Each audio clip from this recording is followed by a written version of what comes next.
নবী সাল্লাল্লাহু আলাইহি ওয়াসাল্লাম নবী হয়েছেন 40 বছর বয়সে। জন্মগ্রহণের আগে বাবাকে হারিয়েছেন, তারপরে 6 বছর বয়সে মাকে হারিয়েছেন, 8 বছর বয়সে দাদাকেও হারিয়েছেন।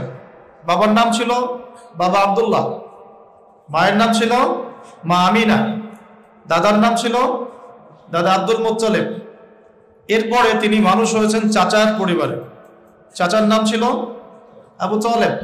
8 বছর বয়স থেকে নিয়ে বলা যায় 53 বছর পর্যন্ত চাচার গার্ডিয়ানশিপেই ছিলেন। সুবহানাল্লাহ। এই চাচা আবু তালেব নবী সাল্লাল্লাহু আলাইহি ওয়াসাল্লামের জন্য এবং দ্বীন ইসলামের জন্য, কারণ তার ভাতিজার দিন তো তারই দিন, এমন কোনো ত্যাগ নাই যা স্বীকার করেন নাই।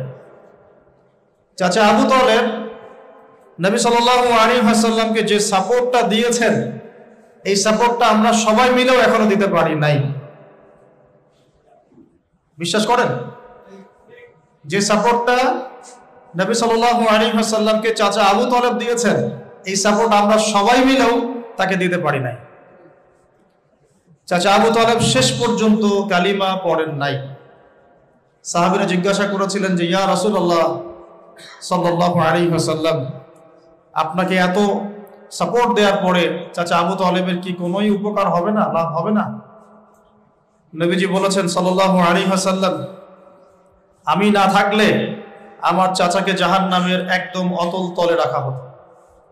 আমার কারণে আল্লাহ রাব্বুল আলামিন তাকে জাহান্নামের উঁচু জায়গায় রাখবেন, জাহান্নামের উঁচু জায়গায় রাখবেন, যেখানে আগুন তার পায়ের গোড়ালির স্পর্শ করবে, এতেই তার মগজ টকবক করে ফুটতে থাকে।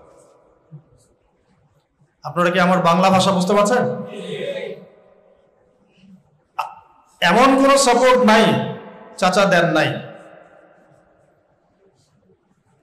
মক্কার প্রায় 13 বছর যখন দাওয়াতি কাজ করছেন নবী সাল্লাল্লাহু আলাইহি ওয়াসাল্লাম, মানুষ গালি দিচ্ছে, কেউ থুতু নিক্ষেপ করছে, কেউ নামাজরত অবস্থায় মাথার উপরে উটের নাড়ি ভুঁড়ি চাপিয়ে দিচ্ছে, কেউ বলছে এই ব্যক্তি জাদুকর, এই ব্যক্তি গণক, এই ব্যক্তি মিথ্যাবাদী, নাউজুবিল্লাহ, এই ব্যক্তি ফারিকুল জামাত বিভক্তকারী, এই ব্যক্তি মাজনুন, পাগল।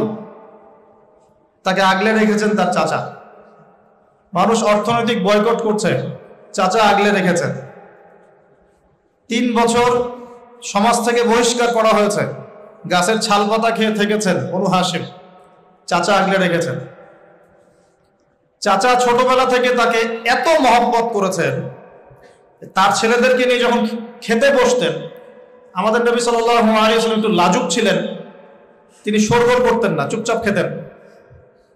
চাচা আলাদা করে একটা খাবার রেডি করে তাকে আলাদা করে ডেকে খাওয়াতো, কারণ সবার সামনে হয়তো সে বলতে পারছে না, লজ্জা পাচ্ছে, শাই ফিল করছে, বাবা নাই মানুষের সংসারে, হয় না? এটা আপনারা হয়তো সবাই বুঝবেন না, আমরা বুঝি। যারা বাবা বা মা ছাড়া বড় হয়েছে অন্যের সংসারে, তারা এগুলো বুঝতে পারে। নবী সাল্লাল্লাহু আলাইহি ওয়াসাল্লাম এতিমদের প্রতি এত রহমদিল কেন ছিলেন? কারণ তিনি তো এতিম অবস্থায় বড় হয়েছে, তিনি তার কষ্টটা বুঝতেন।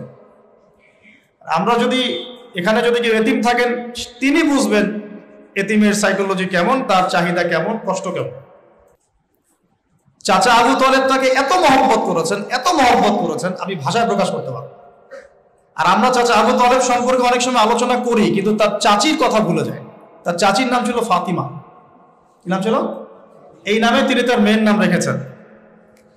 এই ফাতিমা, তার চাচি, নবী সাল্লাল্লাহু আলাইহি ওয়াসাল্লামকে আলাদা করে ডেকে খাওয়াতেন, মহব্বত করতেন। তিনি কিন্তু তার সন্তান না, অন্য কারো সন্তান। একজন মেয়ের পক্ষে অন্যের সন্তান মানুষ করা চারটাখানি কথা না। সতীনের সন্তানই সহ্য করতে পারে না, আর অন্য মানুষের সন্তান নিজের মতো করে মানুষ করা একটা মেয়ের পক্ষে এত সহজ না। তো এই কাজটা চাচি করেছেন।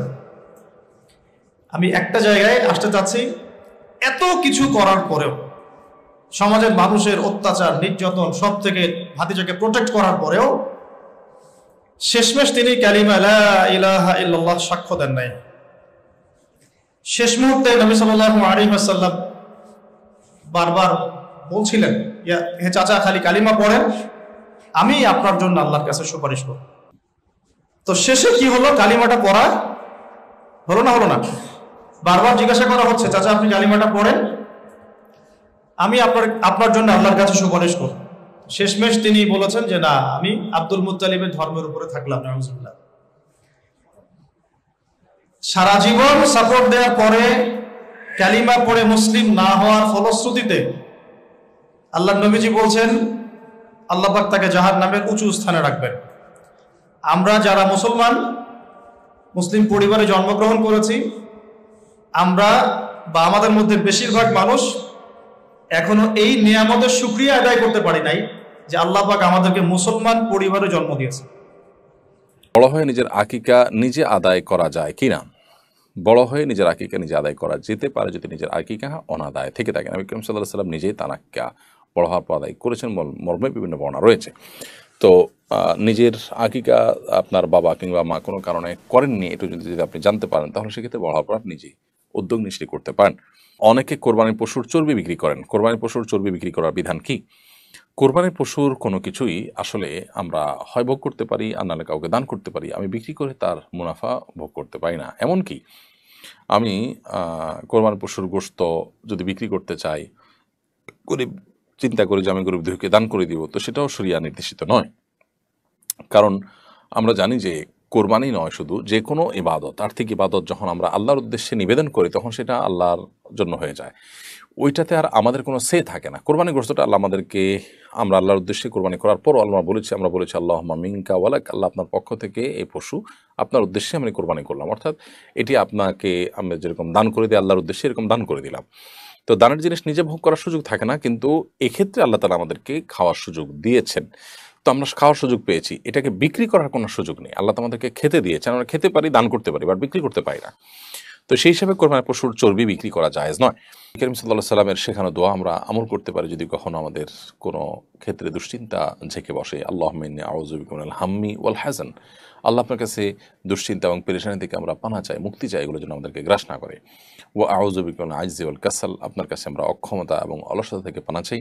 ওয়া আউযু বিকা মিন গালাবাতিদ দাইনি ওয়া কাহরির রিজাল, এবং আপনার কাছে আমাদের ঋণের বোঝা ভারী হয়ে যাওয়া থেকে কিংবা মানুষ আমাদের উপরে চড়াও হোক, এরকম কোনো পরিস্থিতি থেকে আমরা আপনার কাছে পানা চাই, মুক্তি চাই।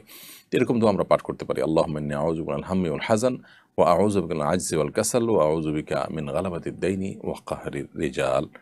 কোরবানির পর দিন ঢাকায় দেখা যায় ফকিরেরা কোরবানির দিন প্রাপ্ত কোরবানির মাংস বিক্রি করে থাকেন। গরিবেরা কোরবানির মাংস পাওয়ার পর বিক্রি করে দিলে কোরবানিতে তার কোরবানির কোনো ক্ষতি হবে কিনা? ভাই আব্দুল্লাহ নোমান, আপনার প্রশ্ন উত্তরে আমরা বলতে চাই যে কোরবানির পশুর গোশত এটি গরিব এবং অভাবী মানুষরা পাওয়ার পর এটা একান্তই তাদের অধিকার, এবং তারা তাদের গোশত নিজেরা খাবেন নাকি বিক্রি করে দিবেন না অন্য কাউকে দান করবেন, সেটা একান্ত তাদের ব্যাপার। অতএব কোরবানির পশুর গোশত গরিব অভাবী মানুষরা যদি বিক্রি করে দেন, তাতে কোরবানির পশু যিনি কোরবানি করেছেন তার কোরবানির কোনো প্রকার ক্ষতি হবে না। আমাদের একটা জিনিস পরিষ্কার থাকা উচিত, যখনই আমি কোনো জিনিস কাউকে দিয়ে দিব তখন এই জিনিসটা তার হয়ে যাবে, তখন আর আমার উপরে তার কোনো কিছু বর্তাবে না।